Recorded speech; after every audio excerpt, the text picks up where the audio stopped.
त्रेतायुग का समय था। वर्णाश्रम धर्म की पूर्ण प्रतिष्ठा थी। वनों में स्थान स्थान पर ऋषियों के पवित्र आश्रम बने हुए थे। तपोधन ऋषियों के यज्ञभूमि से दिशाएं आच्छादित और वेद ध्वनि से आकाश मुखरित हो रहा था। ऐसे समय दंडकारण्य में पति पुत्र विहीना, भक्ति श्रद्धा संपन्ना एक वृद्धा भीलनी रहती थी, जिसका नाम था शबरी। शबरी ने एक बार मतंग ऋषि के दर्शन किए। संत दर्शन से उसे परम हर्ष हुआ और उसने विचार किया कि यदि मुझसे ऐसे महात्माओं की सेवा बन सके तो मेरा कल्याण होना कोई बड़ी बात नहीं है।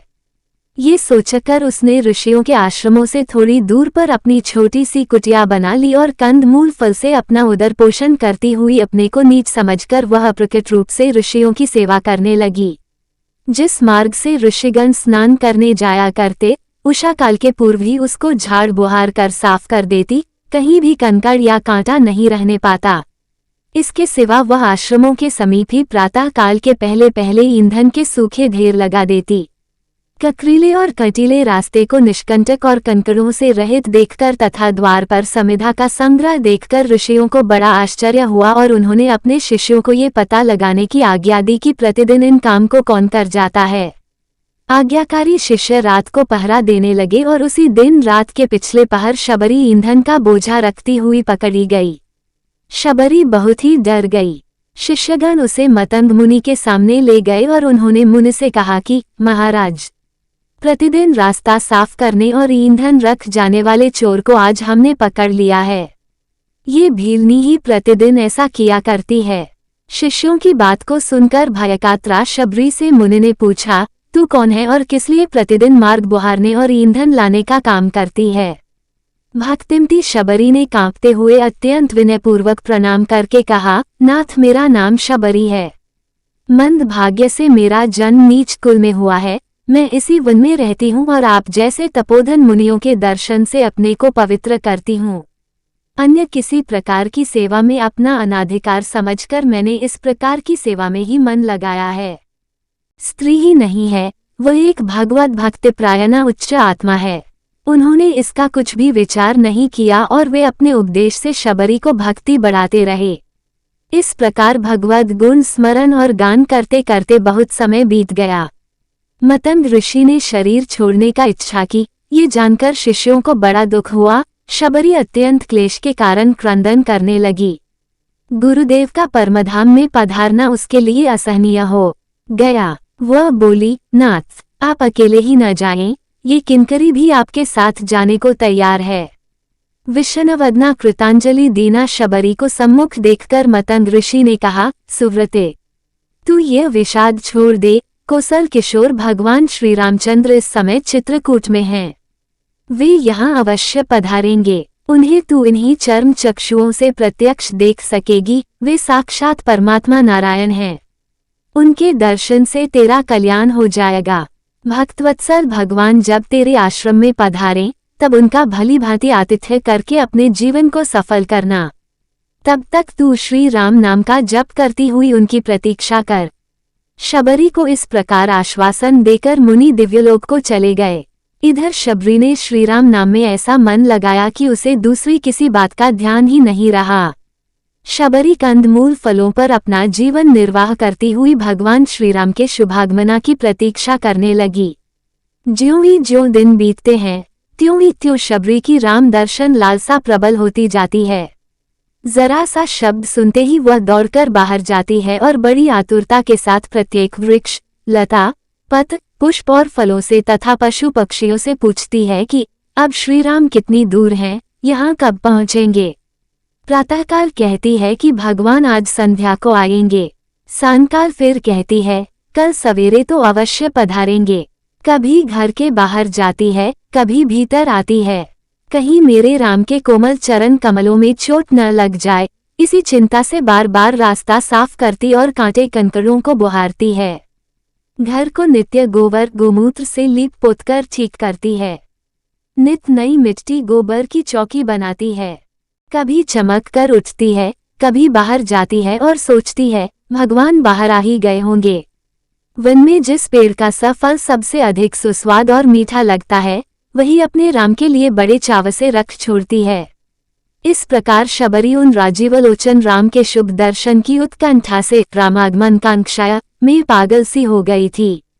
सूखे पत्ते वृक्षों से झड़कर नीचे गिरते हैं तो उनके शब्द को शबरी अपने प्रिय राम के पैरों को आहट समझकर दौड़ती है।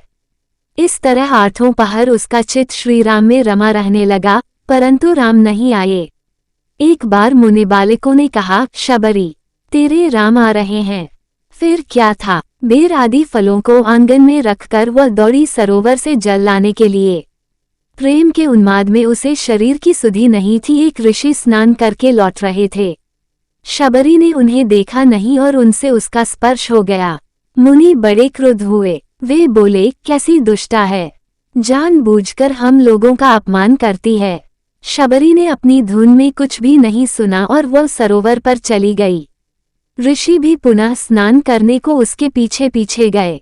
ऋषि ने ज्यों ही जल में प्रवेश किया त्यों ही जल में कीड़े पड़ गए और उसका वर्ण रुधिर सा हो गया।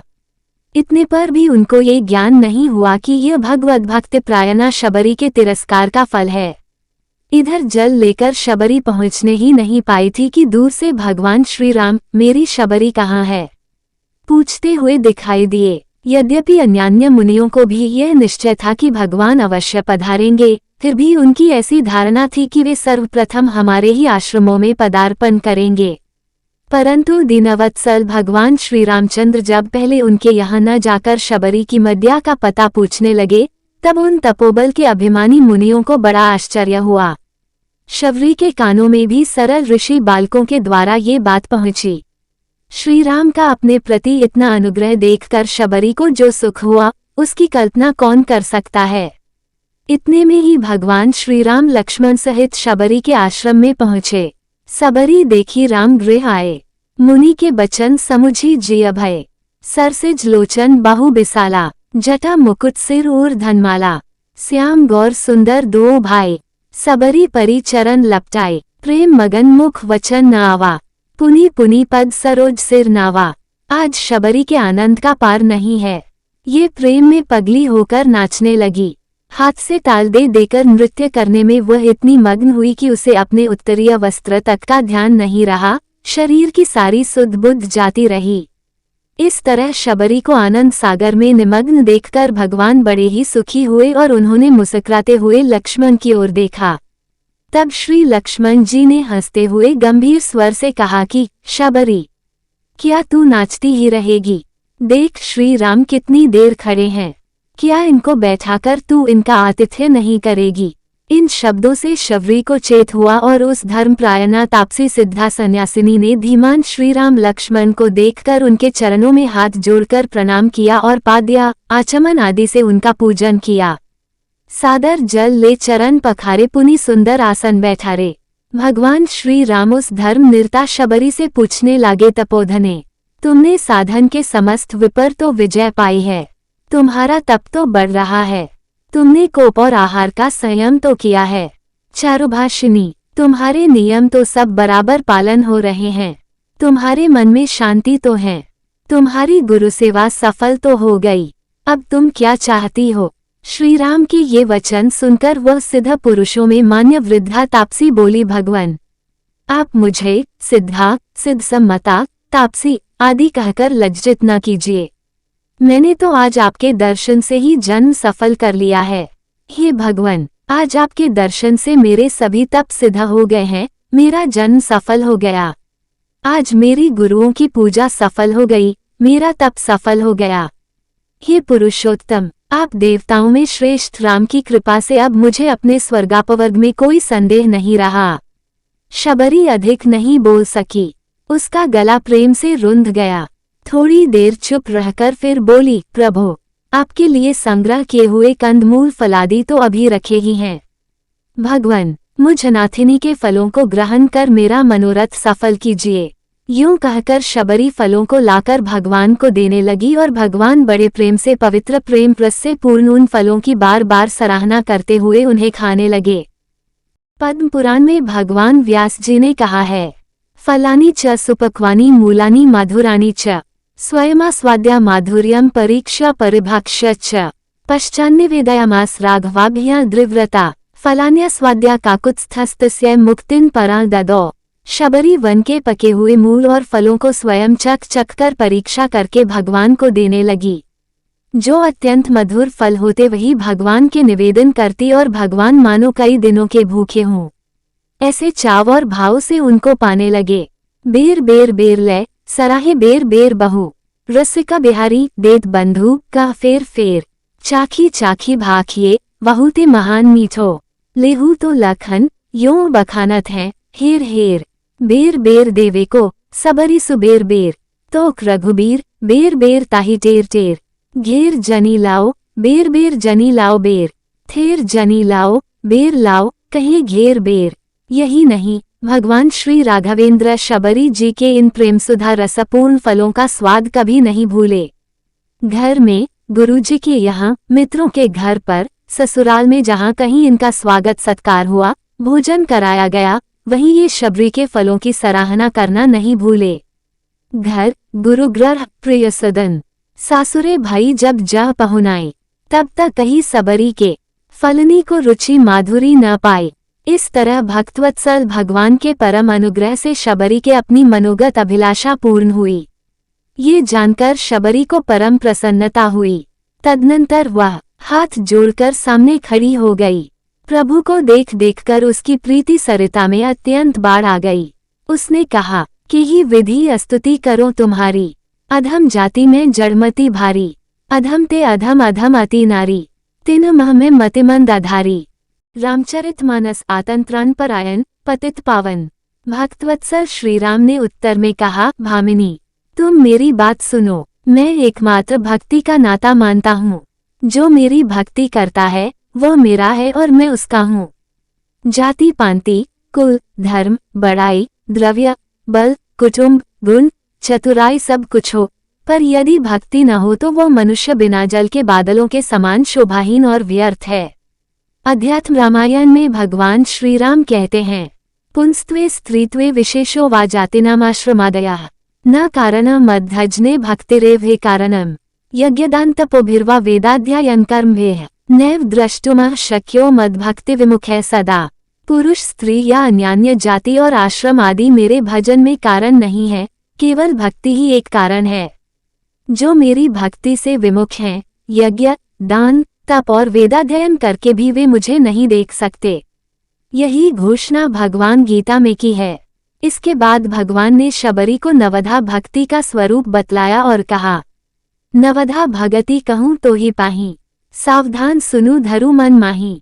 प्रथम भगति संतन कर संगा, दूसरी रति मम कथा प्रसंगा, गुरु पद पंकज सेवा, तीसरी भगति अमान, चौथी भगति मम गुणगान, करी कपट तजी गान, मंत्र जाप मम दृढ़ विश्वासा, पंचम भजन सो वेद प्रकाशा, छठ दम सील बिरती बहुकर्मा, निरत निरंतर सज्जन धर्मा, सातवें सम मोहि मय जग देखा, मोते संत अधिक करी लेखा, आठवां जथालाभ संतोषा, सपने हूँ नहीं देखड़ परदोषा, नवम सरल सब सन छलहीना, मम भरोस हिया हर्ष न दीना, नव महु एको जिन्ह के होई, नारी पुरुष सचराचर कोई, सोए अतिशया प्रिय भामिनी मोरे, सकल प्रकार भगति दृढ़ तोरे, जोगी वृंद दुर्लभ गति जोई, तो कहूँ आजू सुलभ भई सोई।